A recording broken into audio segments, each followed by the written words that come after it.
Assalamualaikum warahmatullahi wabarakatuh. Alhamdulillah wassalatu wassalamu ala asrafil anbiya'i wal mursalin wa ala alihi washabihi ajmain.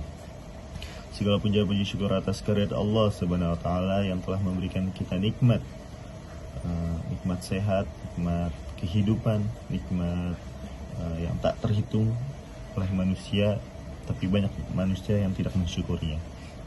Nah, salawat serta salam kepada baginda kita, yaitu suri tauladan kita, Nabi Muhammad SAW, yang telah membawa umatnya dari zaman yang jahiliyah sampai zaman yang terang benderang sampai pada hari ini. Semoga kita kelak berada di barisan Nabi Muhammad SAW. Nah, di sini teman-teman, selanjutnya saya akan menjelaskan sebuah akad dari fikih muamalah, yaitu adalah fikih muamalah akad wakalah. Nah, pengertian wakalah. Wakalah itu berarti perlindungan yang bisa disebut dengan al-hifz.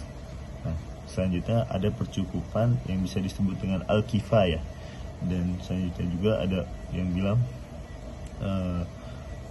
tanggungan atau al-domah, atau selanjutnya ada pendelegasian juga al-tahwiz, yang diartikan juga dengan memberikan kuasa atau mewakilkan. Nah, di sini contoh wakalah yaitu ketika ada seorang terdakwa mewakilkan urusan kepada pengacaranya.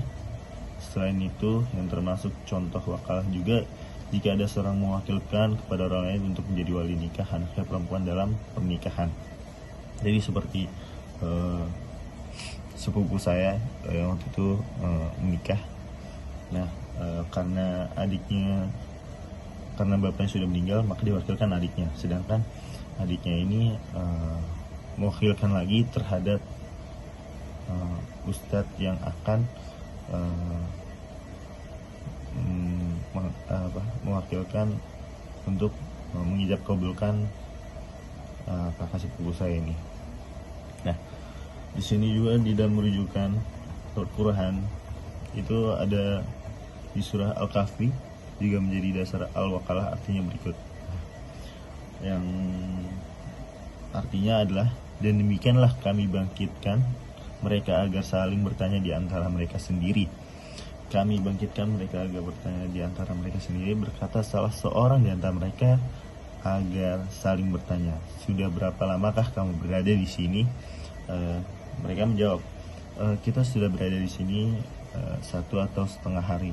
Berkata yang lain, Tuhan kamu lebih mengetahui berapa lama kamu berada di sini. Maka suruhlah salah seorang di antara kamu pergi ke kota dengan membawa uang perakmu, dan hendaklah ia lihat manakah makanan yang lebih baik, dan hendaklah ia membawa makanan ini untukmu, dan hendaklah ia berlaku lemah lembut, dan janganlah sekali-kali menceritakan halmu kepada seorang pun. Al-Kahfi 19. Di sini juga ada sebuah hadis yang artinya bahwasanya Rasulullah SAW mewakilkan kepada Abu Rafi dan seorang Ansor untuk mewakilkan mengawini Maimunah binti Haris. Dalam kehidupan sehari-hari, Rasulullah SAW mewakilkan kepada orang lain untuk berbagai urusan, diantaranya membayar hutang, mewakilkan penetapan had dan membayarnya, mewakilkan pengurusan unta, membagi kandang hewan, dan lain-lain.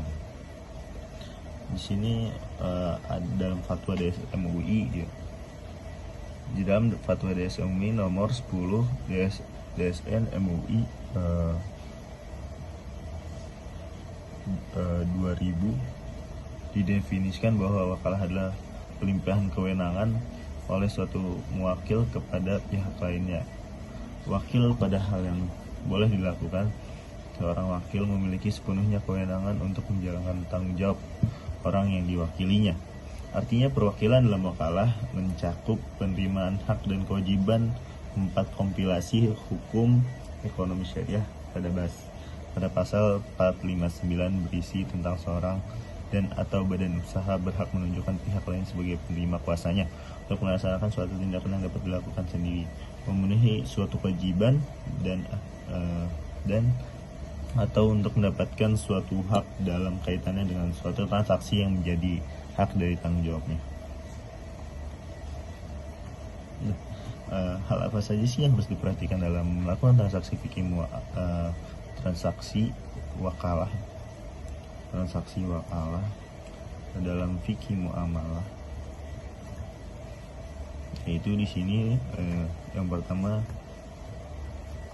itu orang yang mewakilkan, al-muwakil, itu yang harus diperhatikan ya. Terus yang kedua di sini ada orang yang diwakilkan, dan selanjutnya objek yang diwakilkan, dan selanjutnya ada sigot.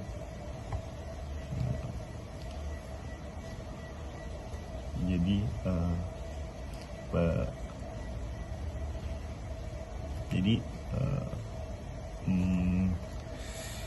sekian itu saja yang saya sampaikan untuk akad wakalah.